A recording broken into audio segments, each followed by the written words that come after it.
So what do you know about copper? Some non-stick cookware, the OG penny? Sure. But did you know the demand as well as the price of copper is the highest it's ever been? Your average Tesla is using almost 3 times the amount of copper compared to its gas-fueled counterpart. And with the increasing push for renewable energy, building new solar farms, wind turbines, and even the chargers for your favorite electric vehicles would be impossible without more copper. Now, copper is also 100% recyclable, and we've all heard the stories of petty thieves robbing the nearest residential construction site for its copper wires and fixtures. Or, like our friend Glenn from our coverage of the Vegas tunnels, what is this stuff? That is copper. That is low-grade copper. Collecting discarded copper wiring from behind the various casinos in the Las Vegas Strip and taking it to the nearest scrapyard for some cold, hard cash.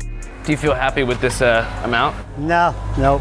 I'm not happy at all. But sometimes the true cost of acquiring this copper is a lot more than scouring the back alleys of casinos in the hot Nevada sun. The true cost could be devastating, and that takes us to Oak Flat. For many Apaches, this land is holy. And that's what this fight is about survival. But soon the area could be home to a massive copper mine that plunges more than a mile deep. Today we're going to talk about a Native American tribe and their struggle to save their land from being exploited by a transnational energy company. To tell this story properly, we got to back up to earlier this year, the first week of April to be exact, when the Trump administration passed an emergency reform bill opening up 59% of previously protected national forests to logging. You know, chopping down trees to make coat racks and birdhouses. Trump's agriculture secretary issued an emergency order memo last week calling for the expansion of timber production by 25%. That memo says the United States has the abundance of timber resources that are more than adequate to meet our domestic timber production needs. As it currently stands, the U.S. is still the #1 wood-producing country on Earth, but China isn't too far behind,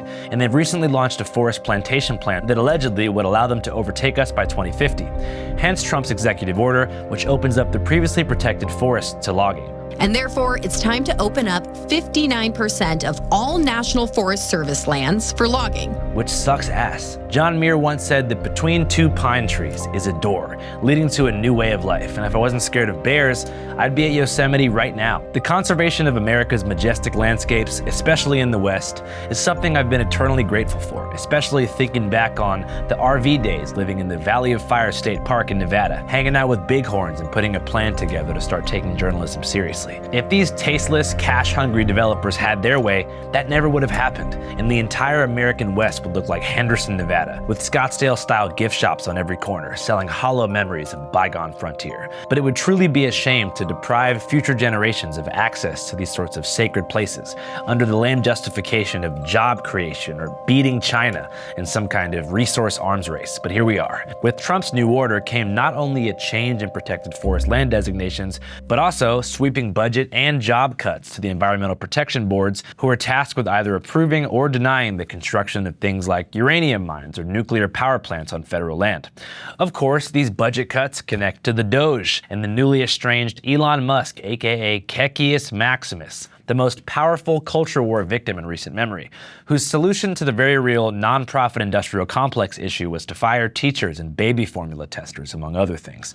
While Musk was unsuccessful in detangling the trillion-dollar web of useless NGOs like Symposium, he was successful in restigmatizing ketamine, a drug that's gone through a lot since Matthew Perry's passing. But back to Trump's reform bill. As usual, some of the federal lands that are immediately slated to be raised and extracted from are extremely close to Native American reservations, particularly in Arizona. I'm honestly a real nerd about land designations. I don't want to bore you guys for too long, but here is a state map of Arizona with colors indicating what land belongs to who, split up in categories of ownership. And if you're listening to the audio-only version of this podcast on Spotify or you're blind, I sincerely apologize, and I'll attempt to be as descriptive as possible moving forward. So the color to focus on here, which indicates native land, is orange.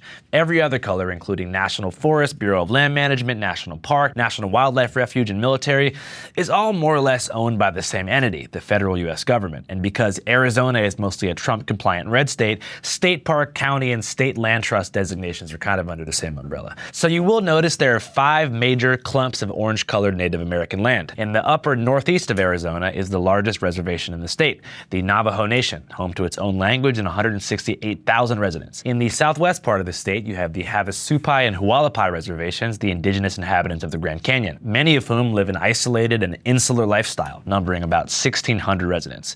In the center, just south of Phoenix, you have the Gila River Indian community, who are about 15,000 strong. That tribe is much more integrated into cosmopolitan American life, and below them you have the Tohono O'odham Nation, numbering about 10,000, who live on both sides of the US-Mexico border, but Mexico has given them no reservation.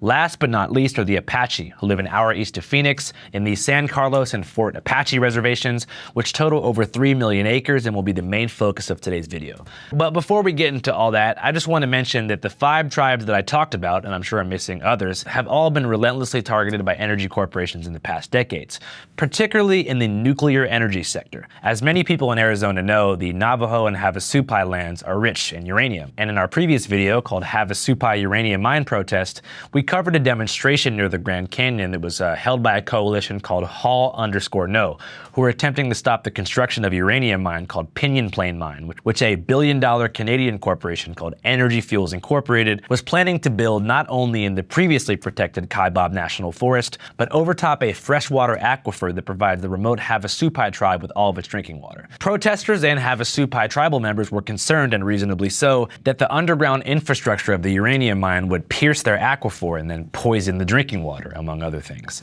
This concern is not just out of nowhere, it stems from the lived experience of the nearby larger Navajo or Dene Nation, which is the largest tribe in the state, as I mentioned, encompassing the Four Corners region, where reckless uranium mining by energy corporations between 1944 and 1980 poisoned an entire generation. Today, 85% of the people on the Navajo reservation reside in uranium-contaminated homes and have a rate of cancer twice the national average. And for those who worked in the uranium mines themselves at one point and benefited from these jobs, the cancer rate is 27 times the national average. Even as tribal leaders have taken great measures to clear nuclear waste buildup from the toxic sites where these uranium mines once were. Notice I said was. The silver lining in this horrific situation was that increased awareness about the adverse health effects of mining led to increased tribal resistance among the Navajo, who are now aggressively blocking any and all corporations from extracting any uranium anywhere in their land. Other tribes, however, haven't been so lucky, which brings us to the current and very much ongoing situation we're going to be discussing today regarding the future health, religious rights, and well-being of the Apache people who call the San Carlos Reservation home. So their main spiritual site and the location of one of their freshwater aquifers called Oak Flat is currently under siege, not by Energy Fuels Incorporated, but a different company called Resolution Copper, who are based in Australia, yet with majority American shareholders, are attempting to extract around 1.6 billion tons of copper from the sacred Apache location. While, as I mentioned, we are winning in logging here in the US, we are currently being shit on copper-wise by Chile, Peru, China, and the Democratic Republic of the Congo. But this discovery of copper at Oak Flat is the largest copper deposit discovery in American history, and so the Trump administration appears dead set on making sure this mine is built to reduce our reliance on foreign imports and return American manufacturing jobs to the homeland, even if it means violating tribal land rights and repealing environmental protections to do it. Ladies and gentlemen, my name is Andrew Callaghan, and you're watching Fivecast, a bi-weekly broadcast here at Channel 5, the largest crowd-funded newsroom on Earth. If you're watching this on YouTube, I want to let you guys know that the broadcast is also available on Spotify, Apple Music, Amazon, and a few other platforms. So if you want to head over and give us a nice review, a listen, whatever, just type in Fivecast in all caps, and you should see this pretty little logo. It's like Fivecast logo with a bunch of trees in the fall behind it. That's ours. So in this episode, as I mentioned, we're going to cover the Oak Flat dispute and also send our native spotlight correspondent, Jake Frawa, into the field to check the temperature at an IRL Oak Flat demonstration near the proposed site. And after that, we're going to sit down right here in this very studio with Naelyn Pike, who is a member of the San Carlos tribe and the leading figure in the Apache stronghold resistance. She's going to dive in and give us a candid look of where things stand today and the future of the fight moving forward. But first, I want to share some positive news stories, because Lord knows we need it. So if you know me, you know that I love minor league baseball. In fact, I recently threw the first pitch at the El Paso Chihuahuas game, which was the best experience of my entire life. How fast do you think that was? Hey, easy 72. Really? Easy 72. Miles per hour? Yeah. Well, in positive news today, it appears the mid-sized southeastern city of Greenville or Grenville, South Carolina has been revitalized. And by that, I don't mean like in Seattle when Uncle Ike's was built on 23rd and Union to make way for the erasure of Seattle's black community in favor of a sanitized IKEA-looking neighborhood to house SU students. I mean legit positive change without displacement, and that's because of the Greenville Drive, a minor league affiliate of the Boston Red Sox, who play at Flower Field, a stunning ballpark that was built upon the decrepit skeleton of a stinky lumberyard 20 years ago. Since then, the stadium and associated businesses have brought in over $300 million in revenue, and that's thanks to a man named Craig Brown, who funded its construction in 2006 out of simply goodwill, because he saw a future in G-Town. So I'm really happy for you guys over there in Greenville, South Carolina, and I wish nothing but prosperity and fun times in the future.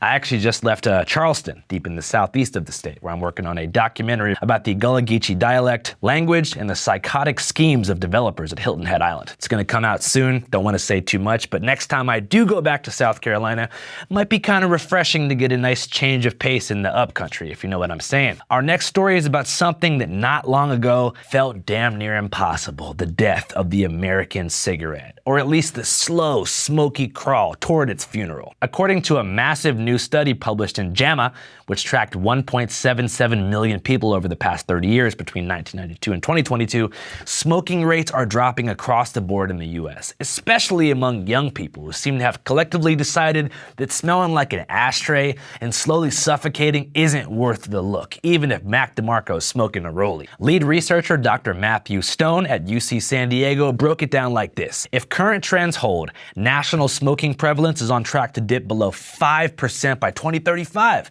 That's in 10 years, which is kind of like saying that lung cancer and Marlboro billboards might one day both be artifacts in some washed up museum in DC. Now, if you're thinking this is some kind of coastal elite research, surprise, while already low smoking states like California, Utah, Hawaii, and Colorado are leading the charge and are expected to be well under the 5% mark by 2035, it's actually the high smoking states that saw the biggest drops. That said, the over 50 crowd is still holding on a little tighter to that cigarette. Maybe because they're nostalgic, maybe because old habits die hard, or maybe because they're still chasing the ghost of Joe Camel in a leather jacket. But the youth, they're out. Not interested. Cigarettes are for boomers and villains in black and white movies. It's all about vaping now. So shout out to Gen Z for choosing popcorn lung over lung cancer. And shout out to Dr. Stone and the data nerds who gave us the hard evidence that we might actually outlive the Marlboro Man in due time. Smoke 'em if you got 'em, but it looks like fewer and fewer people do. All right, that's all, folks. As I mentioned, we're gonna have our infield segment today, hosted by our Native Affairs correspondent, Jake Fragua, who went to attend an Apache-led protest at Oak Flat, right smack dab where Resolution Copper's trying to mine.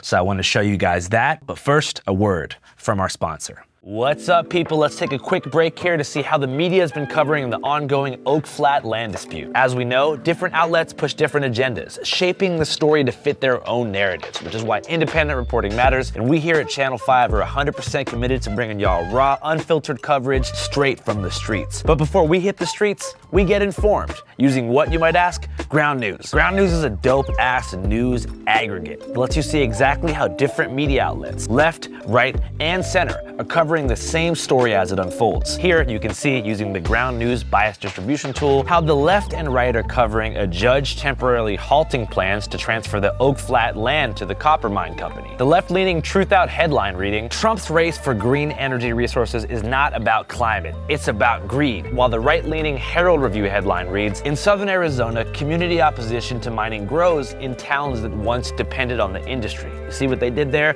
Curating the facts and selectively explaining things in a certain way to fit their own narrative? Total bullshit. Ground News. Another thing that I love about Ground News is how it helps you figure out what's genuinely newsworthy by showing you how many sources numerically are covering a story. That kind of transparency helps you clock if an article is legit, or in this case, in Oak Flat, lets you see just how underreported certain issues are. Another feature that I love to use at Ground News, the blind spot tool, which shows you the stories that might not be appearing in your typical media bubble. And that's why we trust Ground News to help us cut straight through the noise. And right now, you can subscribe for 40% off their unlimited access Vantage plan, bringing the cost down to less than $5 a month. Just scan the QR code here or click the link below in the pinned comment or the description to sign up. Supporting Ground News means helping to support us, which means we can keep making videos like this, giving you guys coverage that isn't watered down or dictated by corporate interests. So check it out, stay informed, and most importantly, don't let the media tell you what to think. All right, back to the studio or the streets. Hello everyone, Jake Fragua here, reporting for Channel 5 News. This issue that we're bringing to you today is very layered, very complex issue. There's a lot of stakeholders, tribes and non-tribal members alike. There's a lot of untruth that this mining company has kicked out there to all of us. Continuing lie after lie after lie.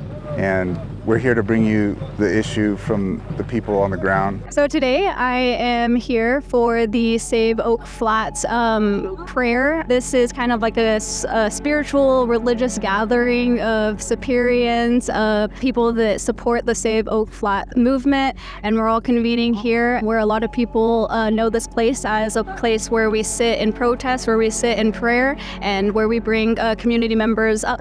We could lose all of this. Yeah, okay, so this was a mining town. We did that already. We gave and we gave and we gave. It's time to let the land rust, or else we are going to lose everything that makes this place special, that makes this place sacred. This is my hometown.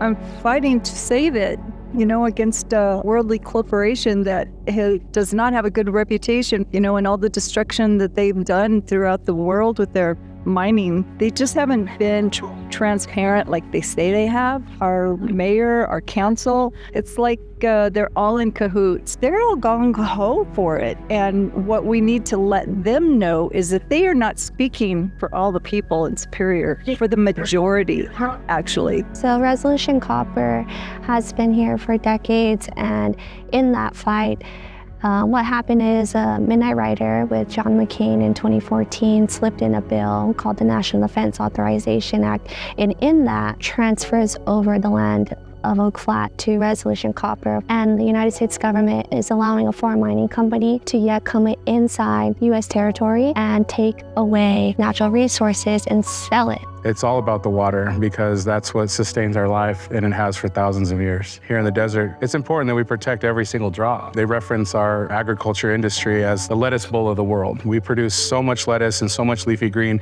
and these are not, you know, this isn't alfalfa, this is stuff that people eat. And so the tension exists because when they use that water for mining, it becomes contaminated. You know, these corporations that want to use this water or are planning to use this water, they know that they're going to contaminate it. When it comes out, this is what we're going to do with it. This is how we're going to treat it.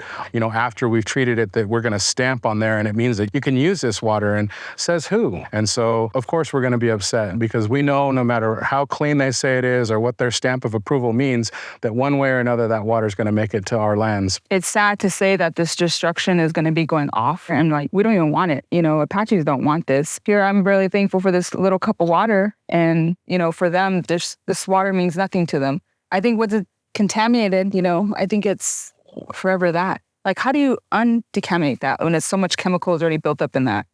What is that water good for then? Because they're going to be distracting all that water. And for what? You know, a small portion of copper.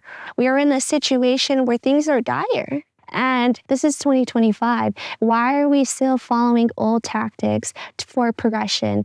And that's that idea of, you know, going green. But in order to go green, you have to extract lithium, you have to extract copper. And in so many ways, that's still backwards. But what we're up against is a multi-billion-dollar company. So it just goes back to the old capitalist supply and demand scenario where, hey, I have water, you need water for your mine, and is it worth it for me and my community to transfer, sell, you know, exchange that water for money, for monetary? It plays into the whole economy of Arizona because they call it the copper state, right? Mm-hmm. And so, hey, we're using the water to, you know, encourage the namesake of our state, to uphold this whole idea that, you know, the copper state means that we have to take every drip of copper. And, you know, I don't think that's what it means, but that's what they're exchanging it for. Mm-hmm. Going back to that reminds me and makes me think of like an elder who told us back in the day that when Apaches did see copper, that they would just leave it in the earth because they knew it wasn't for them. It has to take someone who's a foreign mining company to come and distract that from a sacred place. Do you have any insight into how much or what's been polluted or what is the state of the aquifer? Yeah, if you make your way up a little bit more, I guess, south of the Holy Ground, is a spring there, southeast, and it's called Najoni Butterfly Spring. And that was a spring where the girls would wash their cortege, their clay, you know, after a sunrise ceremony. Because within 24 hours, the girls have to wash that. So the godmother goes, and a certain amount her family goes. And reading, you know, this article of the last previous sunrise dance there, being that there was no water. It seemed like every time we would go there, it would be filled with water, and then over the 10 years, it just started dropping to like no water, barely flowing through there. And that was, physically seeing that was very sad because there's turtles that were in there. And I remember specifically one time, just singing our songs facing the east. We were praying for that water before they started distracting because we saw the drill rig, of them moving that from area to area. And of course that brought a lot of anger into us, but what did we do? We just stood there to the east and we prayed. And I remember a little turtle stuck its head out and looked right at us so calmingly, and it went back under, like thank you, because that's its home. But that water, just seeing that level of it visually go down, and then was very saddening to the heart, to your spirit. And then also the acorn trees there. Like I said, the medicine plants there, the plants that feed us. Right now, all these lies that they're being told, we have to lean upon our spirit and ourselves because there's so much destruction. The fight has never ended, that the indigenous people of this country continue to fight every day for our language, for our culture, for our plants, for our traditions, for our holy sites, and for our religion. How can you make a group of people survive and thrive in a system that was meant to break them? But we still survived because we had the land. These lands were still here. We still knew in our heart and in our mind that we could come back some way, somehow. But when it's gone forever, what happens? This is another step closer to taking what is left, what we fought so hard for as Indigenous people, and that's why the weight feels heavy. It's gonna be, destructive and horrible. Just seeing it in a format of a 3D map of people, showing the Eiffel Tower will fit in this crater in the earth, a place where I slept and occupied, to know that is going to be open crater. What good is that going to be? What's at risk here? Just a little small portion of copper, or is it who we are? And for me, it's our identity that we have to fight for. What happens is our identity, our spiritual ties to these lands are ripped away. And how do you make that person move forward, move on? You can't mitigate that. It's the equivalent of it being in our bank. If the resource, these precious metals and resources are in the mountains, I look at it, to me personally, like, hey, it's in our bank. That's our bank account, our tribe. Just to shift it to the capitalist perspective, they'll understand that, right? They understand that we have it in our bank. So what gives them the right to go and raid our bank?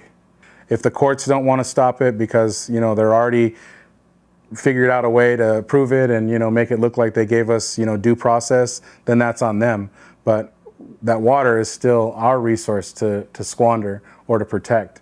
And so if you come from these communities, stand up for that water and don't let your leaders transfer it, because the money's not worth it. All right, man. Shout out to Jake for that amazing coverage. I'd also like to mention that we just sent Jake to a different reservation, this time the Turtle Mountain Res in North Dakota, to speak with the recently freed Leonard Peltier, who was convicted of the double homicide of 2 FBI agents in the 1970s, while he was the leading figure of an organization called the American Indian Movement, aka AIM, which was kind of like the indigenous answer to the Black Panthers. Because of some of the discrepancies in the government's case, Peltier is considered by his supporters to be the longest held political prisoner in U.S. history, and former President Biden commuted his life sentence 20 minutes before he got out of office. So here's a preview of that.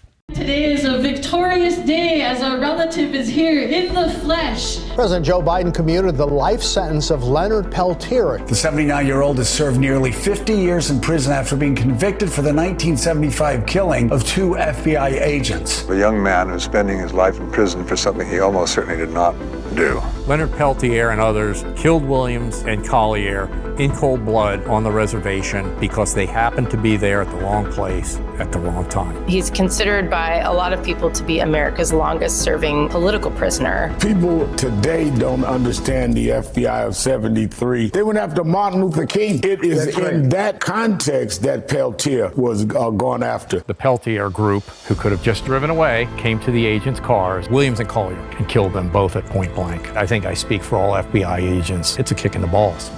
That's, yeah. I know in my heart I never killed nobody. Howdy there, Jake Frawler here with the C5 crew in beautiful Belcourt, North Dakota, homelands of the Turtle Mountain Band of Chippewa Indians. Right now, we're standing at the entrance to the casino here, and they're hosting an amazing event to honor the longest held political prisoner in the United States, Leonard Peltier. So let's check it out. My spirit name is One Who Carries the Light. Turtle Mountain, born and raised, just here to celebrate Leonard Peltier coming home. There's a town that you enter before you come into the Turtle Mountains. We got word that there was all sorts of community members who stood out on the side of the road, children, elders, probably 20 below, maybe even colder with the wind, and they're out there fist high, cheering on Leonard, and it was a powerful moment. Seeing him walk in there, them printing shirts of his, food, the drums, community, fam. You know, we're in this together in unity. Just goes to show you right now what we're doing with Leonard. Beautiful people gathering together, you know, saying out war cries or whatever. It's really beautiful, yeah. I'm still shocked, you know what I'm saying? When I saw him get off that plane with him, I'm like, oh my God. To bring home somebody after that amount of time, Mandela, who did 27 years in a South African prison, then he came home and became president of South Africa. I think this is bigger. So I'm just excited to see what they do next, man. It's only up from here. If you could describe today in one word, what word would that be? If you'd like to see our full documentary, Leonard Peltier Comes Home, head to our Patreon at www.patreon.com/channel5. As many of you guys know, we are a totally independent, almost 99% crowdfunded news operation, and it's your support on Patreon, which is about $5.55 a month, that keeps this whole train rolling, and it's just, it's how we can stay independent and not sell out. It's because of you guys, so thank you. All right, now for the main interview of today's podcast, as I mentioned, with a prominent activist, San Carlos tribal member, and leading figure in the Apache stronghold, Miss Naelyn Pike. Here it is. My name is Naelyn Pike. I am a member of the San Carlos Apache tribe, but my descendancy goes back to being Chiricahua Apache. What can you tell us about growing up out there? Living on the reservation has been a part of me. I think that when you look at a reservation or a location that Native people are placed, you kind of have this idea like, oh, that's their ancestral homeland. Like for some, like for the Navajo people, they live amongst their 4 sacred mountains, and so that's where they come from. But what makes our reservation unique is that it's actually not our ancestral homeland. So in our history, it was called Hell's 40 Acres by the cavalry, and it was at the bottom of the bowl of the mesa was our people, and we were forced there as prisoners of war. And not just Apache people, but different bands of Apache people. We had Mojaves there, Yaqui, and Yavapai, so other tribes. And when we were placed there, the cavalry knew it was only 40 acres of land where there was no food, no water, and it made us force on the government's rations. And so anyone who would try to escape, they were killed at gunpoint, because at the top of the mesas were the cavalry post. For me, when I think about living on the reservation, I think of me being a prisoner of war, with that lingering story, that lingering history of our people. And now it's actually a lake, a man-made lake where we were first put, which forced us to move higher up where we live now in the 4 districts of San Carlos. And so my ancestral homelands are places like Oak Flat, Mount Graham, the Chiricahuas. Our territory expands a vast amount of lands that cross states. To me, when I think about living in San Carlos, I think about what we faced as Indigenous people, and also just trying to keep that resiliency of our identity alive and mold into what I know my ancestors wanted me to carry on, even when we live on a reservation that says you can leave, but you still have these invisible shackles of a history that impacts our people today, whether that's through social distraught, diabetes, and mental illnesses that we face amongst our community. But at the end of the day, we've made it our home. It's interesting that you mentioned that that your people are close to the ancestral homelands, but not quite there. But you mentioned the Dene are pretty much where they've always been. Yeah. And obviously most of the tribes that are in Oklahoma today were moved from elsewhere in the country. Do you think that relocation affects the psychology from tribe to tribe? Definitely. I think that, when we look at Oklahoma, it's an Indian state. And like for some, you'll see like there's a Southern Cheyenne and they live in Oklahoma, and then there's a Northern Cheyenne, and in their history, and they live in Montana next to Billings. And when you hear their story is that they were forced, away from their homelands, but a group of them wanted to fight and wanted to go back home. And so what happened is when they were in one of their forts, in their barracks, they escaped, and that group ran and fought for their lives and were being chased by the cavalry at that time. But when they made it home, the United States government I don't know if they felt bad or if there was this, treaty that they made, and some of those that made it back to Montana now live, and they're the Northern Cheyenne, and they're federally recognized. So it's crazy to see that, like, you have the Northern Cheyenne and the Southern Cheyenne, they're one group of people, but because of that history, they're separated as federally recognized tribes. And so for me, being San Carlos Apache, and that's why I say I identify as Chiricahua, because if I say I'm San Carlos Apache, then I'm allowing the United States government to assimilate me and to make me forget my true identity as a Native woman, as an Apache woman. Even beyond that, we have clanships, and that for my clan is the Sunayet. You have this idea in the United States that generalize our people, right? Like, just Native American, you're romanticized, you're sexualized, objectified. But then what happens for me when I see that, like, I want to deny that. And so there's this like internal struggle we face as individuals, because not only are you under the constraints of the United States government trying to assimilate you, trying to continue acts of genocide that we face today, you're also having to fight your own people, because you have those who have taken in missionaries who are now Christian, and you have this rift, right? This divide and conquer tactic that we see every day on the reservation. We have to, depend on government funding in order to survive, and then you get this idea where casinos, right? Okay, if you have a casino, depending on certain states and certain treaties amongst tribes in the United States, it's like there's some tribes who live off of the casino and are able to get per cap, and then there's some tribes who are rural and where they live. Like for me, I remember when I went to school in the Valley and I was a kid, and they were like, "Oh, you're a per cap Indian," and I was like, "What is that?" And then I had to come home and ask my mom, "What's a per cap Indian?" And it was because they received per cap because they made enough money off of the casinos. However, for my people, we don't. But what happens is that you see different tribes across this country who have different issues, right? Because they're also having to give into assimilation and into living into this fast-paced world, but also hold your traditional and ancient ways. And how do you live between those two worlds? How do you be flexible and adapt? And so that causes a lot of depression, anxiety, substance abuse, on top of the rations that we get from food distribution, which is a government agency that where our people who are under the poverty line have to wait in line every month to get their food. And that's usually food that's flour, sugar, potatoes, and that increases high rates of heart disease and diabetes. And so this is like today, all of this. And so I think for many people, they don't understand that it's a struggle to exist in this modern world as Native people. Yeah, one thing you mentioned is kind of the struggle against the forces of modernization is difficult because you're relying on modern services to meet basic needs like food and shelter. Yeah. Do you feel like the Bureau of Indian Affairs gives preferential treatment to different tribes when it comes to funding? I think so in some ways, because what happens is that the BIA, depending on different states, they have different treaties amongst different tribes. And so when it comes to the Bureau of Indian Affairs, you have to see that the tribes together are also trying to meet for federal funding and trying to get federal funding for all different sorts of things, whether it's the police and law enforcement or for, wellness and health. There's all these things that we rely on. And so then what happens is with those that do not get the federal funding, or those that don't get assisted by the BIA or help, whether it's because of political contributions that tribes make, being Native American is a political status. It's not a race. And and when it comes to our tribal identification that we have as certification of Indian blood, it's a number. And in that, it also is a reminder that, okay, you may have your driver's license and that's it. But for us, we have to carry our prisoner of war card. Yes, we are counted as Native people to see how many still live.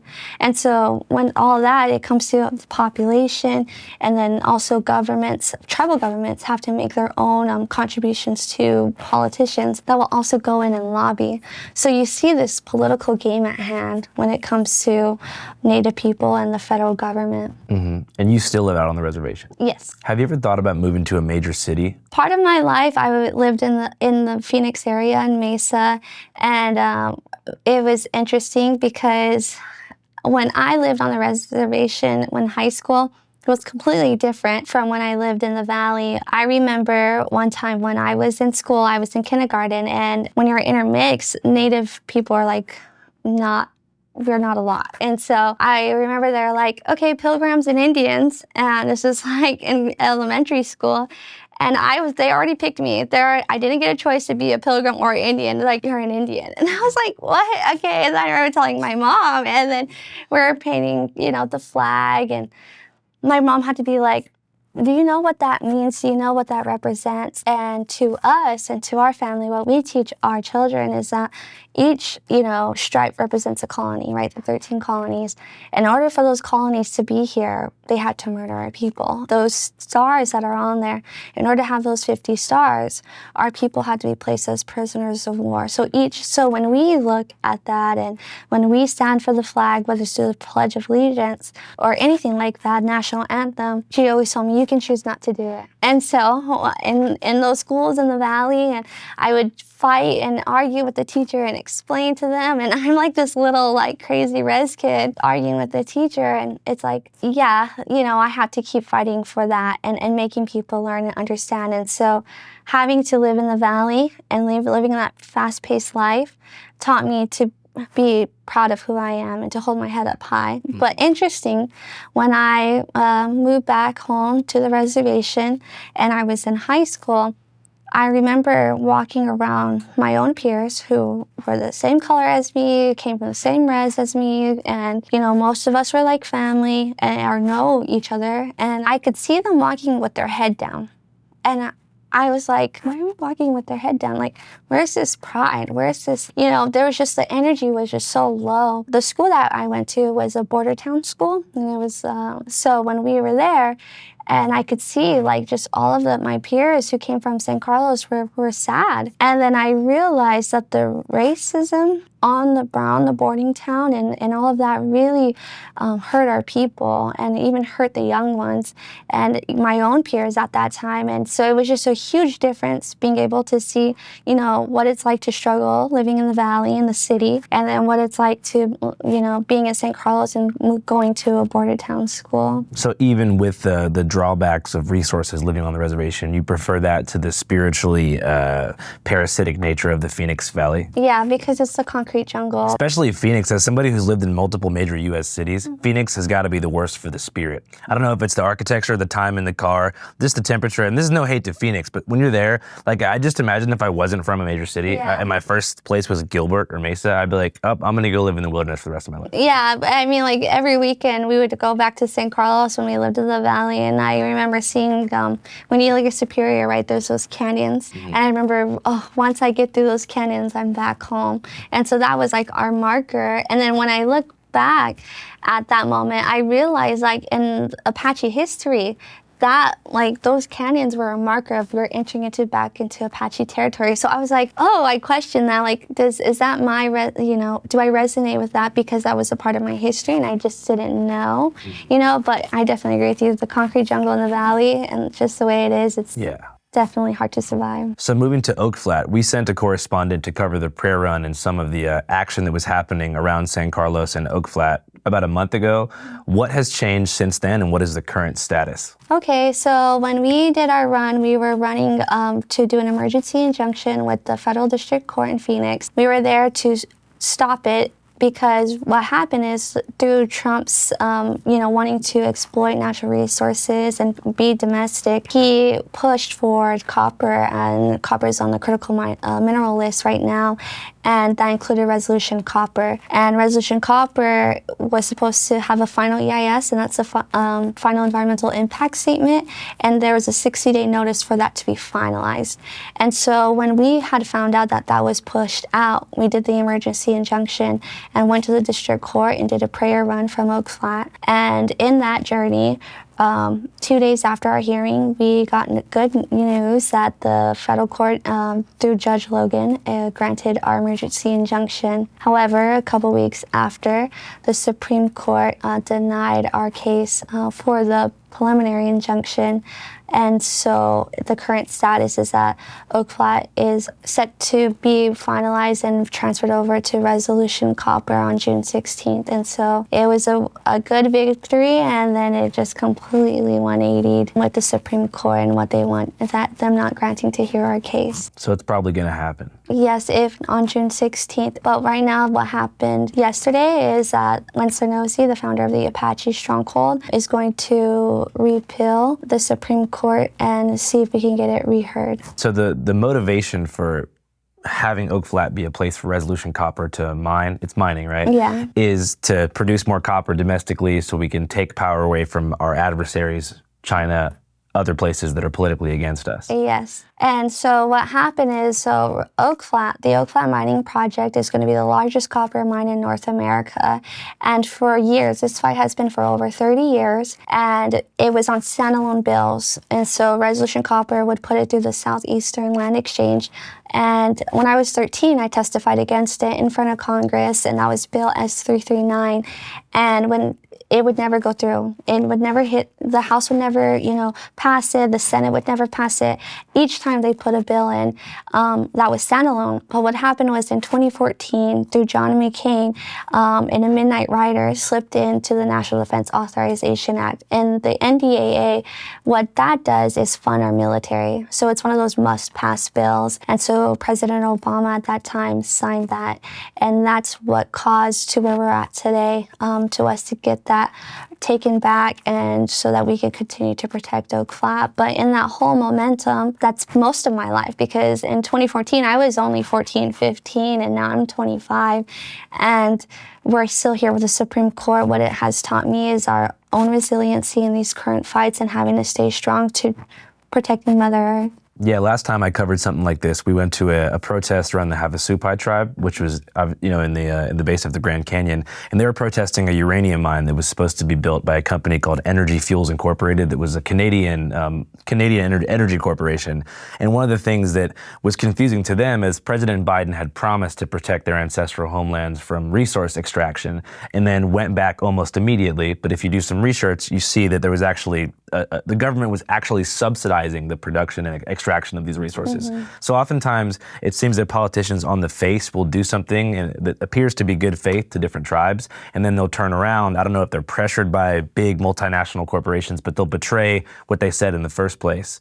Was there any politician who was really committed to defending the Oak Flat that switched? Well, yeah, so we had Ann Kirkpatrick, who at first was, okay, we're going, and Paul Gosar, and that they were going to support us, they were going to work with the tribes, and gave us all these promises into protecting Oak Flat, protecting our identity, protecting just the St. Cross Apache people. And then right when they got elected, because see, they weren't there, this is in their campaign, and they got elected, and then they turned their backs on us. And so as a young girl, you realize that in these fights that you see politicians in bed with corporations all the time, and that doesn't change, and that will never change. That's been the history of the United States government, and I think that we have to go back to the founding of this country. It was broken off of broken treaties, broken promises, and so that's not new to Indigenous people. We see this all this time in our history, and that's why we embody resiliency, because if we subdue and allow this darkness, allow, corruption to hit our spirit, then we would have stopped fighting a long time ago.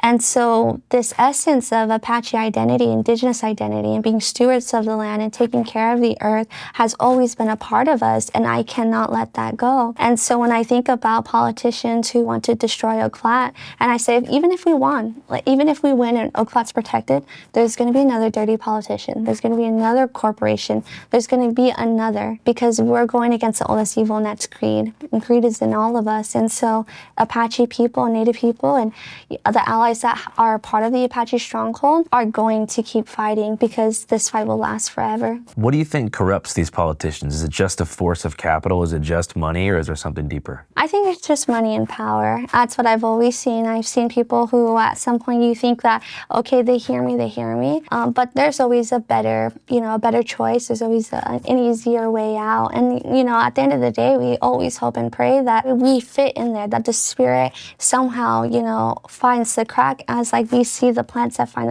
the cracks in concrete, right? Yeah. We want to be that. We have to see that. Yeah, well, I feel like if you zoom out and look at the long-term timeline, at some point, cities like Phoenix and Vegas are going to run out of water, because they're building and they're creating an unsustainable model that's based upon this short-term gratification of like, we're going to build massive subdivisions, get these Californians to move here for cheaper, and there's going to be a point at which there's a drought, could be climate change, something, but I feel like the greed cycle is going to ultimately backfire. It's going to be like a self-eating snake, and the people who were taking care of the land prior don't have to worry about that because they're kind of doing their own thing. Do you see that as the kind of endpoint in this timeline? Yes, because what happens is that the Apache stronghold, that's kind of what we preach. We preach that we are our own destruction. We preach that that Native people, all people, across the world, we are going to hurt and harm our mother, and that's the earth. And in our ideologies as the Apache people, our philosophy is that we are her children, and we're stewards of that. But if we're destroying her and the health of the land, if the health of the land is not good, then we aren't, right? And there's that relationship that goes back and forth. But what are we doing to her? How are we harming her? These are all, in some way, prophecies of what is coming next, and that's the destruction of humanity, of human people, of us, and that's ultimately our end, and it's going to be ourselves. But as a young person, I cannot allow myself to let that be the reason why I stop. I have to keep fighting. I have to keep fighting for our water, because you are right. The Phoenix uses water from tribes, and that's what we tell people is that tribes need to be alert, because what happens is that corporations are getting closer and closer to reservations. And what more and more I've got to realize is that national forests, forest lands, all of these places are just being saved and protected until we need them. Their resources are always, being extracted, exploited, or trying to be attacked by corporations. And so they're just waiting there. They're just waiting there, and the Forest Service are just keeping it there until the United States needs it. But what the fight for Oak Flat embodies and tells us is that, one, we're still prisoners of war. Two, the genocide still continues on Indigenous people. Corporations is a part of corporate America, and it always has been. And this is a history of cycles that have been happening over and over and over again. So when are the American people going to wake up? When are we going to wake up all together and fight for the one thing that's going to keep us alive? Air and water. Well, I think ultimately in the end of this hell timeline, the people who are living in places like Phoenix will probably ask the natives, like, what the hell do I do? Yeah, well, that's the thing, is that they're not even going to ask us. They're going to take it as they always have. And that's the thing, is that when it comes to trusted land on the federal land, by the sign of signature of the president through executive order or through the Congress, they can take away those lands. I mean, Oak Flat was a part of the reservation at one point, but 6 times our reservation got smaller and smaller, all in the sake of mining. And it's because that they can do that to us. We are always the dust underneath the carpet. We are always the ones who are going to get pushed. I mean, that's the foundation of this country. So when it comes to that time, our people, what are we going to do? How do we protect our future? How do we protect our resources? And that's the thing that what keeps us going, what keeps us fighting, what keeps our tribes to protect ourselves. Like, to be a member of a tribe, to be Indigenous, your whole existence on the federal, city, local, all levels, spiritual, mental, physical level, is a fight. We are resisting. I always tell young Native babies and children that when you are born, your first breath is powerful, because when you're born, you're a reminder to the federal government that they failed in their strategies to extinct our people. And so we have to have some sense of pride, some sense of identity, of resiliency, and to keep that fight going. And so when I think about, that end time, I think that our people we already know. We've already seen it. We've already prophesized that in our ancient stories. Apache Stronghold itself is trying to warn, right, in some sense, through the example of Oak Flat, that this is the world that we live in, and if we keep doing this, what will we have left? Yeah, I did some research. I was trying to find what Resolution Copper's defense is, and the first thing they always say is, we're creating a ton of jobs. That's what they always say. Every industry that's based upon exploitation is dude, all these people are going to be unemployed if we can't build this. And the second one, like you mentioned, is that it's not actually on the reservation. Yeah. But you mentioned that it used to be? Yeah. When did the reservation shrink in size to exclude Oak? So since the early 1900s, when our reservation was created, the reservation was smaller, and it was because Arizona is pro-mining. Off the back, its foundation is that if you find, a mineral, you can say this is where you're going to mine, and that's what happened. And what's interesting is that even in our own Apache history, when we saw settlers, we brought them in. We accepted them. It wasn't until we became the Indian problem because of mining and because of settlement that we were forced onto the reservation. And so when I look back our reservation is smaller, they're going to do that again. They can do that, and that's why we have to protect it. I mean, even when we talk about the groundwater and the deep water from the aquifers, like all of that is at stake. And when you have a block cave mine 2 miles wide and the size of the Eiffel Tower of its height, like that is a huge crater. You cannot tell, our people and the surrounding mining towns that's not going to affect us. That's going to affect us, and it's going to affect our Gilson Wash District. That's where we have our Apache Tuff, our water there, and our aquifer. That's going to go straight into Oak Flat. And this is only talking about the actual mine itself. That's not talking about the toxic tailings that they're going to leave behind. That's a super fun site that Arizona is going to have to maintain forever. Well, you have Rio Tinto and BHP, the conglomerates of Resolution Copper, dip out and go back home. So the aquifer is beneath where the mine's proposed to be built? Yeah, so there's when it comes to the tunnel ways, when that gets unsettled and it's tampered with, what happens is that aquifer will slowly go in. So even though it's not directly under, the way the tunnels and the waterways works underneath, it will affect it. So there's a huge risk that it could contaminate the drinking water that goes to St. Carlos? Yeah, let alone that even with the Gila River Indian tribe, what happened is that they took away their own water, their clean water, and in return they're giving cap water.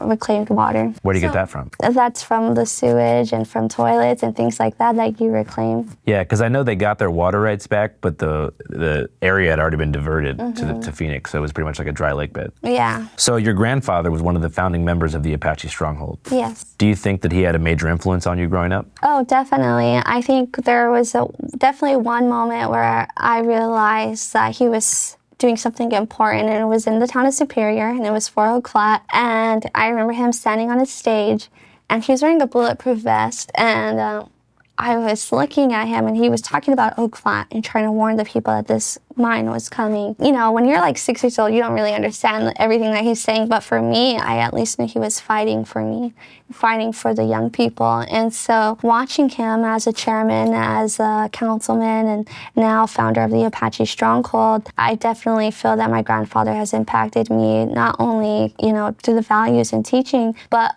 opening my eyes to what kind of world that we live in. In terms of just like resource exploitation? Yes, resource exploitation, dirty politicians, corruption, and just even the facts of like understanding the government and understanding tribal government and our relationships to, the United States. Yeah, one thing that I think is really interesting about like indigenous people is the transfer of oral history is really important between generations, whereas for especially white Americans who assimilated from Europe, there was a conscious effort to cut that wire.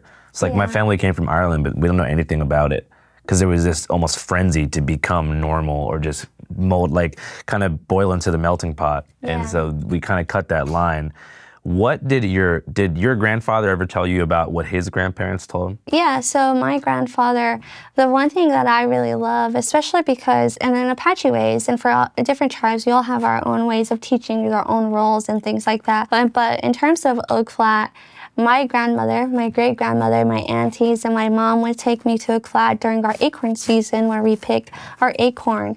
And in that is when they shared oral teachings. And when they would show me how to pick the acorn, how to pray to the tree, how to give thanks, I realized that I was learning and understanding that God, our Yosen, our Creator, creates life, and we have to respect it. And certain values like only take how much, as much as you need, never take too much, and always give thanks. And so all of those teachings and values were a part of my life, and it was in places like Oak Flat. It was in places where they were able to share and express. And it's funny because at that time, like in first person, I was thinking, oh, when are we going to be over? I'm tired, like I'm on my knees, it's hot outside.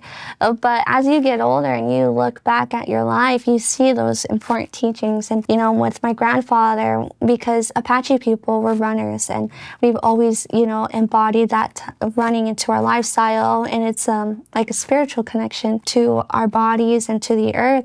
And so my grandfather would always take us on runs, and in those runs he would share with us how to pray, how to sing songs, how to be aware of your surroundings, and all of these teachings that make me who I am today. And without that, I don't think I'd be so strong as I am now, because it gives me a sense of pride, and it gives me a sense of taking it back from away from all of this pain and suffering.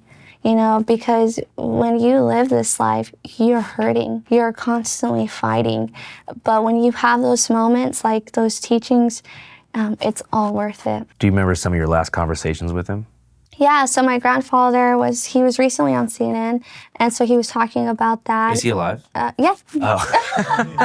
Yeah, my God. Shit. Yeah. You're talking about your grandpa. I was getting like, do you miss him? Yeah, your my grandpa's alive and on TV. Yeah, Okay, legit. respect. Like just yesterday, Okay, he cool. was. I'm like getting all like fucking soft spoken. Okay, grandpa's alive. Yeah. Do you remember some of your more recent conversations with him? Yeah, so like it was really cool when we were doing our Oak Flat prayer run from Oak Flat to the district court. He was running alongside me, and we were running against the old Hohokam canals alongside them, and he was talking to me about the water and the importance of water and how they connect us all. Whether if it's from the spring, from the aquifers to lakes and to rivers and to oceans, one way or the other, it connects us as people, as human beings, and not only to us as human beings, but to the land and to our plants and to the animals. And that goes into those teachings of when you as Apache people, we believe that we have an intimate relationship with the earth and with the animals and the plants. And we even have stories that tell us that we speak the same language as them.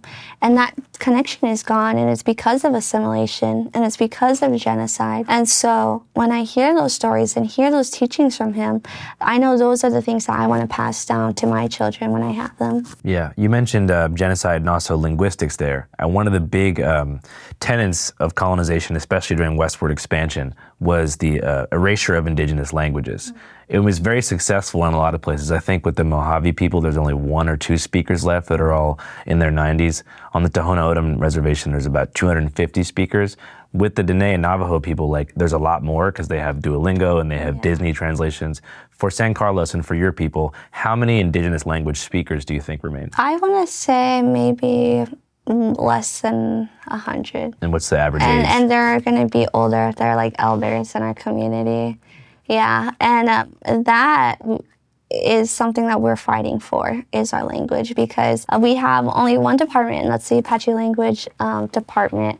And what happens is that they have to ask for federal funding, and we don't really have anything that, we don't have immersion schools. I think we have one, and it's a preschool, but it just goes to preschool. And then those kids are there for only a year. So by the time they're in high school, they don't know the language, That in itself isn't a fight.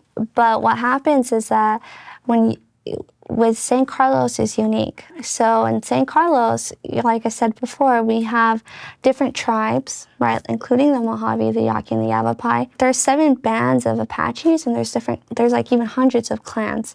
And in all of those, we have different dialects. So it's a clash of having to, my dialect is better than your dialect, or my dialect is, it's just different. Right. And so it's having to, how do you move forward and find the solutions to those issues that was set because we're forced here and forced to live here. This is, St. Carlos is our tribal ID now, right? We're federally recognized there. So it's not like, those that are in St. Carlos that are Mojave, or those that are Chiricahua and Badonkahe, that they could separate from one another. Most of my people don't even know where they come from. When you ask a young person in St. Carlos, where are you from? It's rare that you're going to have them tell you, oh, I'm from here. I'm from the Chiricahua Mountains. I'm from Oak Flat, or I'm from this clan. They're going to say, I'm St. Carlos Apache. Yeah. Post-reservation. Yeah. So. We're doing a series on different endangered languages right now, and it's really hard to keep them alive. It's not just because of the shame that some of the elders carry because of residential schooling where they were punished for speaking it, but also it's just really hard to get the youngest generation interested. Yeah. Because even with social media and just with the advent of modernity, it's kind of hard to tell them you have to, because to learn a language, you have to truly learn it to the point where that's a voice in your head, they call it. You have to be between 3 and 7 is what linguists estimate. And at that age, kids are just they're literally little kids. Yeah. So they'd have to be speaking it totally immersed. It would have to be spoken in the home all the time, and it's just hard to maintain when that's not the dominant language. Yeah. Also, the language of money is English. Mm-hmm. So people who are trying to hustle, let's say you work at a casino or anywhere where you can generate revenue, like you're gonna have to speak good English every day to make money, especially in Hawaii or Alaska. It's like you want to work somewhere where tourists are coming because there's a lot of them. Like you're gonna be, you have to not only speak English, but speak English with a perfect dialect. And so a lot of linguists think that the future of indigenous languages is the hybridization of languages. Like they think that the Navajo language group, the Lakota language group, Ojibwe, and those are like the three are gonna have to kind of combine with regional ones if they want to survive. Do you see that as like a fair compromise, or do you feel like we should? No. And I think when you see the evolved language too, is like for Apache people, we don't have a word for sorry. We don't have words for like, I know, I think that's so funny too. I always tell my friends like, yeah, everything we did is with intention. So like, you know, there's no word for sorry. And that goes into Apache philosophy. You know, we have to find words like casino or like, you know, certain things that never existed in our ancient language. And you have to like add new things. And how do you do that? And in Apache, for most, right now what we're doing is the words are description. So it's just describing the place or describing the cell phone or whatever. So like it's definitely entering a new era, but no, I don't see our Apache people using that as a compromise. Right. It's just tough because so much ancestral metadata is embedded into certain words that were passed on, and when they get anglicized, it loses meaning. I read some crazy thing that was most anglicized languages from Europe after the Industrial Revolution, they objectify everything in the natural world, whereas almost every language before would refer to it with some sort of like family thing. Like if you're talking about a plant that gave you food or something that gave you water or like a coconut that gave you something to eat, you'd refer to it as like the friend, the part of the family, the source, the God spirit, whereas in English it's like that thing. Like everything except for the human, including animals, are a thing. And so it makes us so we're human, Homo sapiens are the only thing worthy of being treated as more than an object. Yeah, like we're superior and everything else is inferior. Yeah. So how did Oak Flat become a target for mining companies in the first place? I think because we're a part of the mining corridor, and so you have Superior, Miami, and Globe, and that's like we're amongst the Copper Triangle, and Oak Flat is right in the middle of all of that. And then you have Resolution Copper through BHP, who is already, you know, mining around that area, creating a conglomerate. And in that conglomerate is why they wanted to seek out this copper ore. And it's the largest copper ore in North America. And so they're wanting it. It's a multi-billion-dollar company. You know, we have Rio Tinto, who's notorious for destroying sacred sites and destroying places all around the world through violence, through man camps, through all sorts of different tactics. And then you have BHP.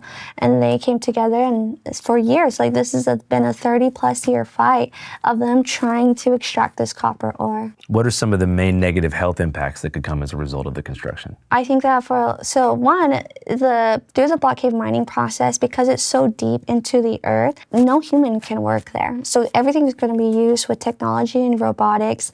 And that's why it's so funny when they try to push jobs, like especially in the local areas, they'll say, we're going to create jobs, So in order to get those jobs, you have to be in IT, you have to understand technology. And a lot of our people think it's going to be the old, you know, ways of mining where they go in there and they're able to just do hard labor. No, like Resolution Copper and the type of mining that they're going to do is not that. And I think just all of that.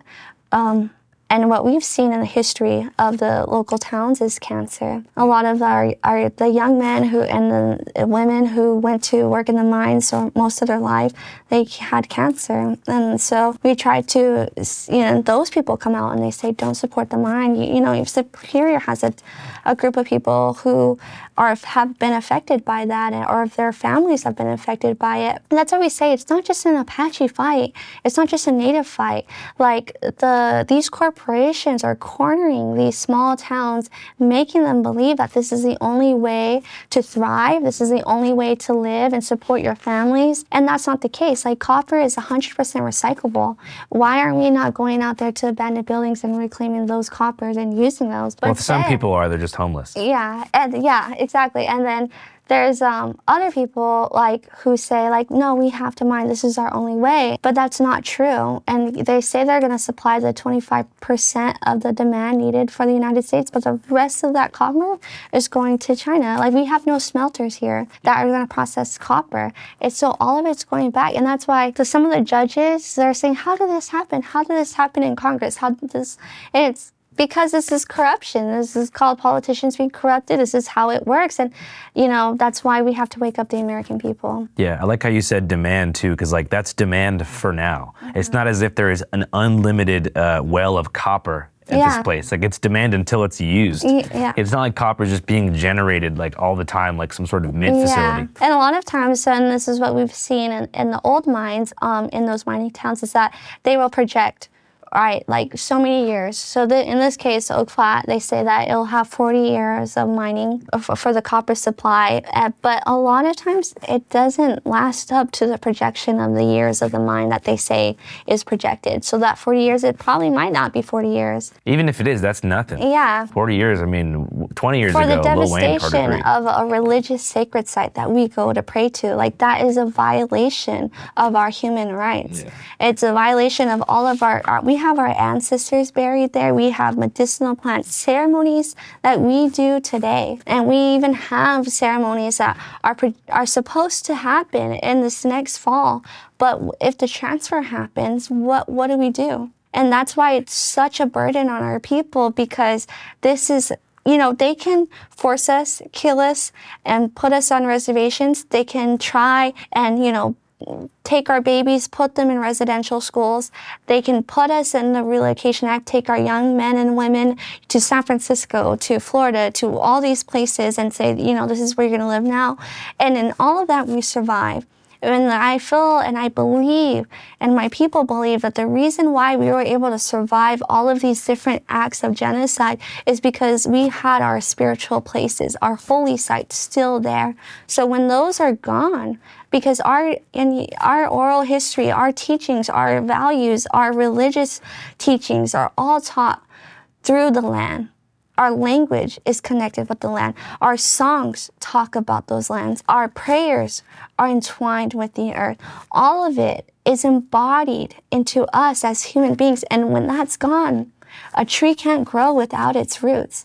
And so that's why, for me and for my family and for my people, this is our survival. This is what it is to survive. This isn't so that we can go to another church and rebuild one, because you can't rebuild this. It will be a crater forever. What tangible steps can be taken right now to prevent Resolution Copper from mining Oak Flat? It's for people waking up and going to their Congress people. It's for people to wake up and stand with the Apache stronghold and to pray with us and to continue to do ceremonies there and to occupy Oak Flat and come together as one group of people. And I think that when it comes to Resolution Copper, it's saying no and making sure that we are heard. We have to use all different types of ways to make it known, because we are the dust underneath the carpet. And so we have to say enough is enough. And supersede the fact of, okay, we're under the category as this is a Native fight, because it's not. At this point, it's an Arizona fight, it's a nation fight, and it's an all-religious fight. And that's why we have over 200 plus different religions supporting the Apache stronghold, because they know if the first people of this country's religion is being taken away, then their religion is no safer. So when are we going to occupy it, and how many people will it take to stop the mine? I guess we'll find out as we continue on with the repeal and the fight to protect it through vigils and things like that when we go to D.C. And so up next is just waiting when we have to go to D.C. and come together. And I think I'm happy that the Apache Stronghold is, exploring the options, and we're going to repeal and ask the Supreme Court to rehear our case. Okay, so you can appeal a Supreme Court decision. Yeah. Okay, and so the appeal needs to be heard before the construction. So that's where things get gray, and that's why everything is happening so fast, and that's why we had to do the emergency injunction, is because once it's finalized, and that's in June 16th. So everyone's waiting for June 16th in the next month or so, because that means the land transfer turns over to private land. So that means the public lands under Tonto National Forest will no longer stand. It's going to be Resolution Copper Mine.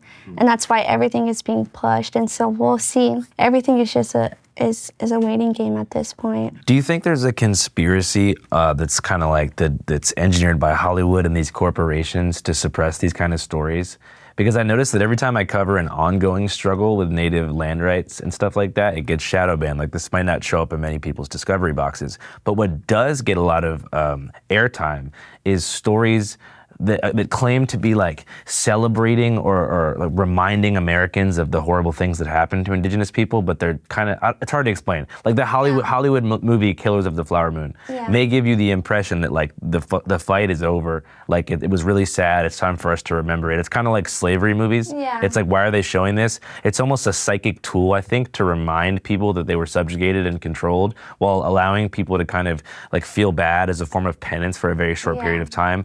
Or they're down with like really happy-go-lucky stories about like kids up from the reservation who like became movie stars or something, and it's like, oh, cool. So I feel like they're only down with like things about how the Native Americans were defeated, or about Native Americans today who left the horrible reservation and became famous and moved to New York City and are now like advocating and raising visibility for voices. But when it comes to ongoing struggles, they really don't want people to know that. And I feel like y'all have a unique perspective being in Arizona, because the fight is very much not over. Whereas in some places, like, I don't want to say it's over in Florida, but it pretty much is. When it comes to the densely populated southeastern states, like, there's really not much you can do, especially with people who have already been moved to Oklahoma. There's not really much land back possibility.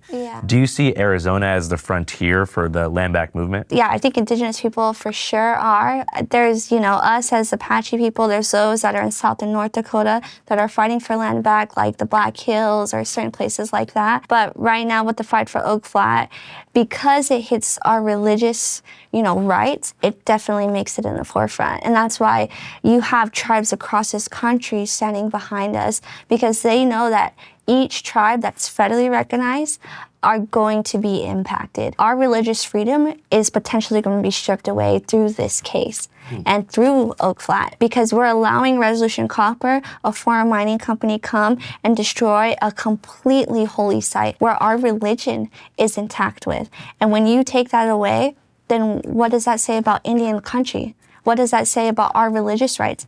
It says that corporate over Native people. And that's why we want to ensure is that in this process, because we've already known that this has happened since time the United States was created, but we want people to know and wake up that it hasn't ended, that it's continued, and that it's still here, it's still happening, and that this is America. This is what has always been America, and the indigenous people are always going to be the first ones out. All right, taking a quick break here from the Oak Flat land dispute to discuss some other relevant news this week. So the assassin that killed Minnesota State Representative Melissa Hortman and her husband, Mark Hortman, and shot State Senator John Hoffman and his wife Yvette has been captured, which is great. But according to court documents, the suspect allegedly used data brokers to obtain the victims' addresses and personal details before the crime. Senator Ron Wyden of Oregon says Congress doesn't need any more proof that people are being killed based on data for sale online. And he's right. Currently, the issue of protecting your privacy has proven to be a do or die situation, which is why I use Incogni, the privacy tool that makes invasive data hoarders delete your information. Did you know that every time you sign up for a newsletter or order some stuff online, your name, email, home address, IP data, and shopping history gets scooped up and sold to the highest bidder, mostly to companies you've never heard of, who can then take it and then sell it to people like that twisted son of a bitch in Minnesota. That's where Incogni comes in. They reach out to data broker sites on your behalf, file official removal requests, and fight back when companies try to play dumb and keep your info. After I signed up, Incogni hit up 86 different data brokers that were selling my info, and a week later, I noticed a big drop in spam emails. No more fake inheritance scams, no more creepy phone calls from health providers I never contacted. And that one time I subscribed to a sketchy survivalist newsletter in 2012, gone. Poof, forgotten, like it never happened. And here's what you gotta do to be like me. Go to incogni.com/channel5 and use the code channel5, CHANNEL5, to get 60% off your annual plan. That's incogni.com/channel5, code channel5, or just click the link in the pinned comment or the description below. They make things easy as hell. You just sign up, give Incogni your permission to fight for your data rights, and then sit back while they go scorched earth on your digital trail. If you're like me and you care about privacy and don't want your name, address, or even just your weird search history ending up in the hands of the highest bidder, get Incogni. It's that simple. Protect your info and take your personal data off the market before somebody uses it against you. Again, use code Channel5 at Incogni.com/Channel5 to get an exclusive 60% off. Supporting Incogni means supporting us and helps keep Channel 5 corporate data leak free. So stay safe out there and get Incogni. You mentioned religion. So you mean like indigenous religion? Yeah. Like not Christianity? Not Christianity. What's it called? For us, when I say indigenous religion, it's going to be, I guess, an umbrella of our Apache spirituality. Okay. And that could be for other different tribes and that connection to the land. So it's our spiritual tie and connection to the land that we practice every day. The earth, like our sacred places, whether it's Mount Graham, whether if it's Oak Flat, and to, like the Lakota, for them it's the Black Hills, and for the Net, it could be the Confluence, it could be the Black Hills, and for the O'odham, it could be South Mountain. And for them, those are their churches. And so when they're destroyed, you can't rebuild those places. We practice that religiously every day. What we breathe, it's who we are. And so that's why we call it our religion, so that it can be recognized. Because the United States government does not want to recognize our spiritual ties to the earth. When you start to recognize your spiritual tie to the earth, they have to take accountability for everything that they've done to the earth and to our people. Because we've seen countless sacred sites be destroyed and exploited. And so that's why this fight continues, is so that we could be seen in the eyes of the United States government. And if they do not want to see us, then at least the American people know. Is there any overlap religiously with Christianity there? At Oak Flat? No, I mean, you're talking about like Apache spirituality. Is there can it exist in tandem with Christianity, or is it something separate? I'm just trying to kind of figure out. I think it depends. Yeah, I think in some sense to some people it might, and to others it might not. But when you take it back to Christianity, it leads back from the earth. And so when it comes to the Apache people and our ways of life, it's to the earth. I think that as human beings, the earth is our religion, and it sustains us. It makes us who we are. And so in that spectrum, it can be, So it's a set of spiritual tenets that can accompany any major religion. And it has to do a lot with like the ancestors and communication with the different spiritual realm of those who have transitioned. Yes. Which is tied to the land. Yes. Okay, that makes sense. So do you believe in God? I believe in our Creator, yes. Oh, whoa. So kinda? So I believe that in our Apache way, we call him Yosin. Yosin is creator, and it's a higher power. And then we have Dien, which are our holy people. And Oak Flat actually has one of our gons. And the only way that we can explain it is like an angel, I guess. And see, this is a crossover between languages, right? And so for our gons, we believe that our red gon that came from our mountains is at Oak Flat. And so that's why it's a holy site. Because, you have St. Carlos Reservation, right? That's a place that we wouldn't really call sacred, right? But this place, we believe, is a direct connection and corridor to our Creator. To some people, they call it God, and to some, it's Yosin. And for me, it's Yosin, our Creator. Yeah, so you feel like God with the capital G just flattens it into something like two-dimensional? I think like in the language, yes, because you have Yosin and God, right? So it's like love. Like, like when you say love and shishkonjon, it's so much more deep. I can't explain it, yeah. Is it similar to the idea of universal consciousness in Buddhism, which is the interconnectivity of all living beings? Kind of, yeah. And that's the thing, I think what makes it different is that like when we try to categorize and make, each different thing a part of something, that also takes it away. Because when we talk about religion and when we talk about Apache spirituality or Christianity or Buddhism and all these things, all of it's its own and unique way. And for Apaches, it's just our Apache spirituality, it's our religion, it's our way of life. This is something that we have, and it may be different from, if we generalize it, it takes away a part of that spirit. How did the Apache people get that reputation? You know what I mean? Like just not playing around. I don't know, maybe. Why are they naming helicopters in different military? I think because of our warfare.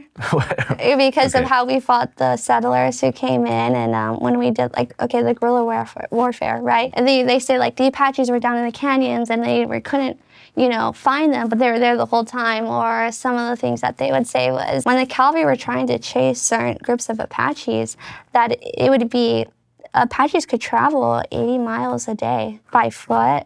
And so, I mean, that in itself is pretty powerful. And when we look, I remember we had a mentor, and he would tell us that Apache, like the average Apache body for a male and a female is like the Olympic, individual that we see today in even our diet. And so when you see a group of settlers that are coming in from Europe, right, or from other places who have already taken colonization, who are already assimilated, who are already, eating sugar and flour and all of those things that hurt their bodies, and you see a different group of people that look so different and who are powerful in its own way, of course we're going to be romanticized and be a legend. And I still believe that's who we are today. I still believe that resonates within us. But what you see here now today is a people trying to survive genocide. What are some of the main challenges that are faced by just contemporary people living on the reservation day to day? Substance abuse, suicide. And I think right now what has really hit our community is the missing and murdered Indigenous people. We recently had a case where there's a girl, a teenage girl, her name was Emily Pike, and she was found murdered off of the reservation not too far. And that's something that we've seen across Indian country is missing and murdered Indigenous people. And when you're Native and you're found dead or found missing or all of those things, the jurisdiction takes place. And it's like, what is a Native person? And we become a limbo. So that's what we've been facing. And then also, and a lot of that happens because of man camps. And why they're called man camps is because they're camps where people from different places are brought in to work at exploitation sites that are near sacred sites, that are near reservations.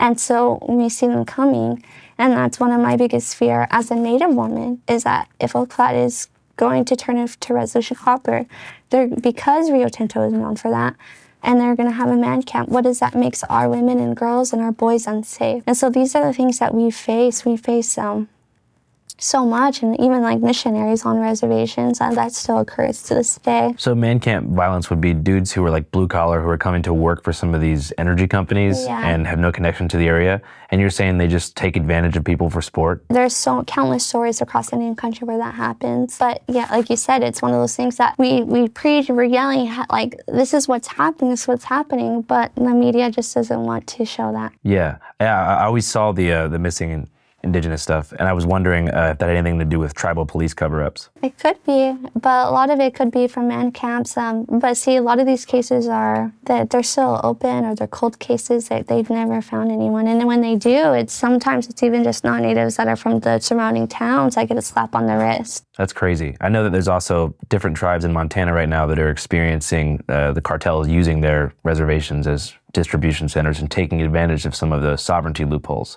Is that a problem in Arizona? Our law enforcement does face with certain things like that, and you hear stories and cases where families have to deal with just all of that turmoil. What we see as the United States people just allowing our people to struggle, is allowing our people to barely put their head over the water because we're drowning. Not only are we facing internal issues, but we're also facing issues by the state and by the government intended to do this. And so when I see all of these issues, this isn't because we're in a broken system. It's a system that is meant to destroy our people. This system is happening in the way it should. And so it's having to break that. So you think the ultimate goal of the U.S. in putting people on reservations was to kill them off? It went from kill the Indian to save the man, right? So if they couldn't kill us, then they're going to kill our identity and assimilate us and to make us them. What the United States and what people who came off from other places are seeing, it is what their ancestors used to be, but it's today. And it's happening to us, and we don't want to be that. I don't want to not know who I am. I don't want to have my roots be stripped away from me and have that for my children. As I see people all across this country who are asking, what's my identity? Who am I? Where do I come from? Where did my ancestors come from? My ancestors are here. My ancestors are the earth and the land and the plants and the animals. They speak to me, that they're a part of me. I can go outside and eat the foods that my ancestors ate. And for most people in this country, they can't. And that's why I have to keep fighting, because I don't want to be a zombie in corporate America. I have my life. I have what has been passed on, and that's why we are fighting. Every generation since the settlers have came, we've been fighting, and I will keep fighting. Hell yeah, zombie in corporate America is a pretty sick way to put it. Do you have a lot of friends who you grew up with who now work for like IBM or something? Just punch card? Yeah, I mean, even I feel like at some point I even like that. Like Apache Stronghold and what I do is because I want to do it. But like even my job as working in the tribal government, I feel that way. And it's because we're like forced at like in this schedule and this time and all of these things. And it's funny because Indigenous people, that's never been us. Like we've never had a schedule. We've never. And so you even have people on the reservation say, oh, I'm on Indian time. We don't have no schedules and things like that. We have a soft agenda because this isn't a part of us. We're having to assimilate when we do that. And so I see a lot of my peers and others learning, they struggle. Like it's a struggle. And it makes us have those social illnesses where we're just not satisfied. This isn't who we're meant to be. What's the extent of tribal sovereignty? Because I feel like it's a word that gets used a lot, but it's obviously not sovereign. Yeah, so I think the extent of sovereignty is what the United States tries to use to cover up and deceive our people and deceive people off the reservation that Native people are sovereign, that we can live and do whatever we want to do. We have this freedom. I mean, if we had freedom, then why am I fighting to pray? Why am I fighting to keep my language? Why am I fighting to live the next day? Why am I, there's so many ways, and whether if it's through policies or to the day-to-day, going into bashes and walking in aisles and aisles of super processed food and sugar that's placed by even a store that's not even a tribal-owned business, like owned by Native people, giving us that, So the sovereignty only reaches so far to just surviving. You mentioned sugar a couple different times. Yeah. Sugar's bad for you, right? Sugar is really bad for you. Is processed sugar like something that's causing significant negative health impacts on the reservation? Yes, it's like one of the top contributors to the illnesses that we face on the reservation. And not just for like San Carlos, but across Indian country. Diabetes is like on its full-blown high rates that our people are getting, and it's because our bodies are not adapted or used to the kind of foods and lifestyles that everybody lives. And we weren't sedentary people. We worked to get our food, and we harvested, and the harvesting is work in itself.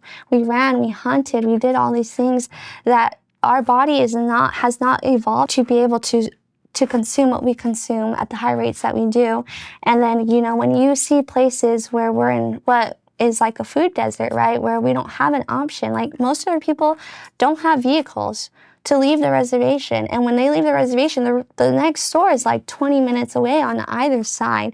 And we only have one grocery store, and that's Bash's, that has aisles of the super processed foods, of sugars and all of that stuff that they go to and eat. And so you see, if you had healthy food and then you had a bag of hot Cheetos, well, most of the kids are going to pick a bag of hot Cheetos, but then you see this change of all of the foods that we eat on the reservation, post-reservation, it's filled with all of that sugar and flour. And it's because of the rations that were given to us by the United States government. It's been that way since we were placed here in San Carlos. And so our people, we're having to educate our people that you cannot eat this, that this food is bad. This is what's killing us. This is our silent killer, just the way as alcohol is.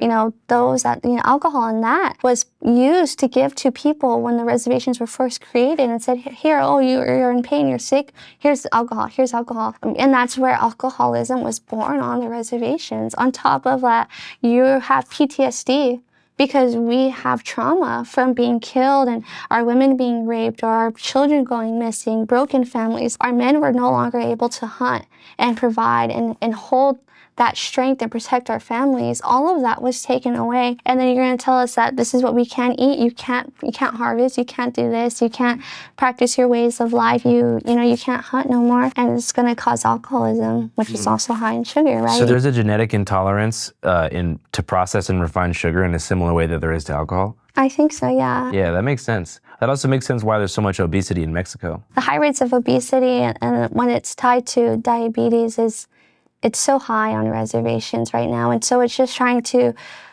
revitalize not only healthy eating, but also revitalize harvesting our traditional old foods. And so I'm a part of groups in San Carlos where we go out and we harvest wild foods, and we try to teach that and create plates for people to try and eat and things like that. And I think that's really help the relationship with me and the earth and me and my community, and also trying to teach our young ones that you don't have to, be subjected to corporate America and to post-reservation suffering of, like, these are the things that can help us, and it starts with us, right? And what we eat and how we wake up in the day.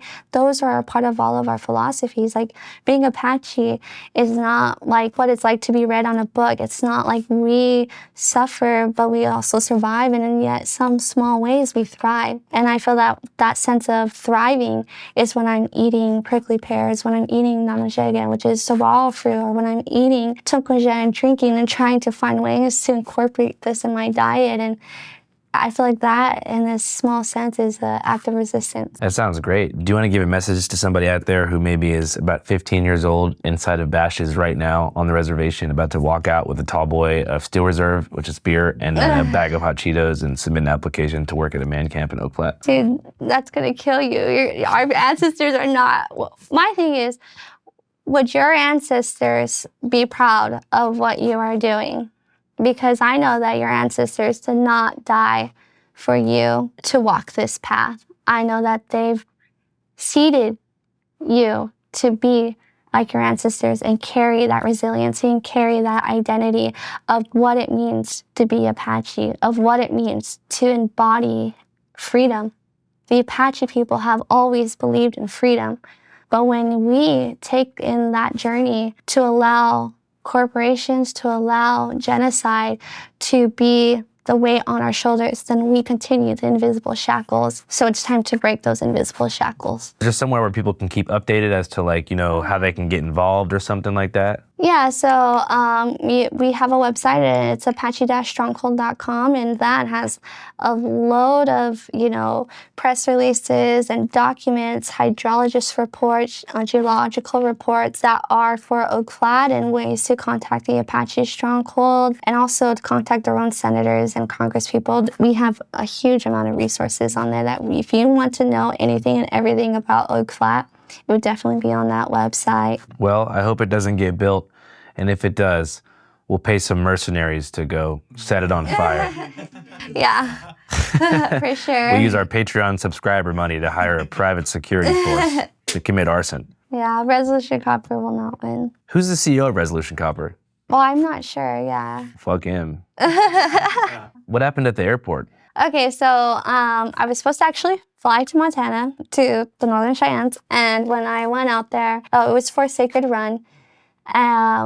My mother, she didn't tell me this until after the end, but we all had to get off the plane and everything was stopped. But it was, at the end of it, it was because we were getting death threats, that I was on the plane, and that they had messed with the plane, or they were gonna do something on the plane because I was going. And so my whole life, alongside with my grandfather, we've gone through a lot of people who want to hurt us, minors, just people who want to take our life away for fighting for Oak Flat, and all these death threats that we faced. And so anyways, the plane, we got out and everything was clear and things like that. But this happens often. There are certain times where, like I said, when I was 6, my grandfather had to wear a bulletproof vest, and there's sometimes when I have to. And so in this fight, it can be dangerous. Who was threatening your life? She never wanted to tell me, but just like some. It must have been like I was on a phone. They called or they texted and everything, and then that's when she called the airport. And the airport did everything and stuff like that. But we'll get randoms, like people who are just like on caller, when they like restrict their number or things like that, or like it's just like a prepaid phone or something, and they'll say those things. And we've had, even on our marches, angry people come up and try to hit us. What do they like say? that. I'm trying to figure out what their MO can F be. you. Fuck you, copper rules. Yeah, go back to the reservation, things like that. Are these like biker looking types? That's what I'm picturing. With giant beards. Some of them. So many fucking jobs. They're usually aggressive males for sure, white males, but. They come running out of their pickup trucks. So we just face a lot of just angry people and people who don't want Native people to either exist or that they do support Resolution Copper, or who knows, Resolution Copper could be giving them some they got ends. so much money. Yeah, they do. Like little me, you know, is like fighting a multi-billion-dollar company, and that sometimes like makes me laugh. And you know, like we're just like a group of Apache people, a group of the people. But you know, you can't mistake. We are, you know, in some ways. We're fighting multi-billion-dollar companies too. Yeah. With the shit we're doing here. It's not easy. It's not. It's not a fun time. No. It's crazy how much money, like people really will like sell their soul for money. Like I bet some of the people giving you death threats may have not even known what you were doing. Yeah. You know, they just are. oh, have like this hate. harass this person. Yeah. Yeah, the hate is crazy. Remember in Española when there were protests? There was a protest where somebody got shot because they were trying to remove. I think they were removing a statue of like a Spanish conquistador. The dude who shot the person was himself Mexican. Oh wow. And he was like, I think he yelled like, "I'm Spanish, homie," and just like shot at people. Do you have a lot of people on the reservation? Because I remember one time I was driving past Window Rock and I saw the Navajo flag, but had the Blue Lives Matter stripe on it. Yeah, I think that like, so for San Carlos, there are some people who work with the mine, and it's because of money. I mean, that's what I'm saying is that there's this, on the, deeper spectrum of everything, it's the fact that Resolution Copper, a multi-billion-dollar company, is cornering people to say, this is your livelihood, you have family, you have kids, and how are you going to support them? And unfortunately, they take that risk and they accept those offers. In my lifetime, I've seen so many different politicians and leaders, tribal, national, level, at one, point, say I support it and then be in bed with them the next. And so the trust is, you have to keep going and just keep moving forward and have hope. But like in our marches, like we are nonviolent, and we, our direct action through protest is all with our ancient religion and our prayers as a cornerstone. Like that, what we do in our resistance is through praying and through practicing our ceremonies. And so, when it comes to like people who are angry, let's say like that, right? Like the cop or the guy was trying to hit us, right? If we even touch that vehicle, we would be the bad guys. Mm-hmm. We would be the ones that are going to be, put in jail. And so it's like what we're doing as the Apache Stronghold is trying to do everything in the right process. And that's whether it's through the judicial, right, to the Supreme Court, through the legislative, through like Save Oak Flat Act, or even now, with the Apache Stronghold sending a letter to the president, and now through the executive. And in all of these ways that when you do the moral and ethical process, you're constantly reminded of the corruption that these corporations, that these politicians, uptake and uphold to get their way, to selling their soul, like you said, or to do these things to harm and hurt others for the sake of their money, their company, their own power. And so I feel like during those marches and things like that, I have to be on my tiptoes. I have to walk on eggshells, because to them, I'm a brown native radical. And I will always probably look that way when I'm honestly just trying to practice my way of life and pray. I'm not trying to harm anyone. I'm not trying to do anything. And there's so much hate and harm that's coming our way. And if a person is coming to me and they're going to hit me, they're just going to have to hit me and hit me and hit me. And if I die in that, I die in that. And my life will go, for the sake of Oak Flat. But if I put my hand on that person, everything that I fought for, everything that my people fought for, everything that we stand for is going to be out the door. And that's what it's like to be this person. So you ready to die for the cause? Yeah, of course. I mean, if you go by way of assassination, which is how I think I'm going to go eventually, that's how you know you did the right thing. Yeah, and that's something that I'm happy to die with. I'd rather die for that than to know that I destroyed a whole religion, a whole group of people, to know that I allowed money that to eat that and to speak that I wouldn't, yeah. The confusing thing about money is I always wonder, like, what do they want to do with it? When you sacrifice your morals and values for money, I always ask people, what's the plan once you get the money? Is it a house? Is it a vehicle? Yeah. So many people don't even have a plan. They just want to hoard it and then figure that out later. But you can't do that much with money. No, and most people are unsatisfied and not happy anyways. So it's like, for when you have all this money and you allow greed, that's what greed is. And that's when greed wins. It's because it's when it's seated in you and allow it to corrupt you. that what keeps you from wanting more and more. And what does that do in return? Just continue corporations. It continues this demand and supply. Like, that's what they want. If that's what everyone became, then, you know, the quicker we'd all go out. Yeah, I was reading a study the other day, said that the highest depression rates in America are among the bottom 5% and the top 1%. Wow. Because the really poor are just like they're kind of crabs in a bucket trying to get out. Yeah. And the top 1%, I don't know if they're spiritually tortured from exploiting people or something, Yeah. but they hate each other. They're jealous of each other, and you never win the rat race. Yeah. They're probably so paranoid that someone's trying to take their money anyways. Yeah, because you know? they can't trust anybody. Yeah. I mean, if you had $1 billion, you can't trust anybody. Yeah. And I would never want to be that. Yeah, but getting 100,000 would be dope though, right? No, it depends on what it's for. You could just buy you and 5 of your friends houses or something. I always think that's a pretty sick amount of money to get. Yeah. Or you could hire bodyguards. I just want to know where that money came from. I could never accept it without knowing. Well, at least you can trust your grandpa, Oh, yeah, for sure. who's very much alive. Yes, he's alive. He's so alive. He's running and Yeah. eating and, yeah, he's alive. Channel 5 Live Worldwide, Hollywood and Vine. Fuck the authority, Channel 5 News. Channel 55, we don't fuck with custers. And 5 is the best number. Hey, you. That's right, you. Are you a documentary filmmaker or a journalist whose work is being held captive by the fat cats at the Hollywood studios, or even worse, being held back by a tyrannical parent organization like Vice, Vox, and Mother Jones? Well, I have great news for you. Those days are over, because we are launching our own independent documentary platform called C5.now. C5.now. C5.now. C5.now.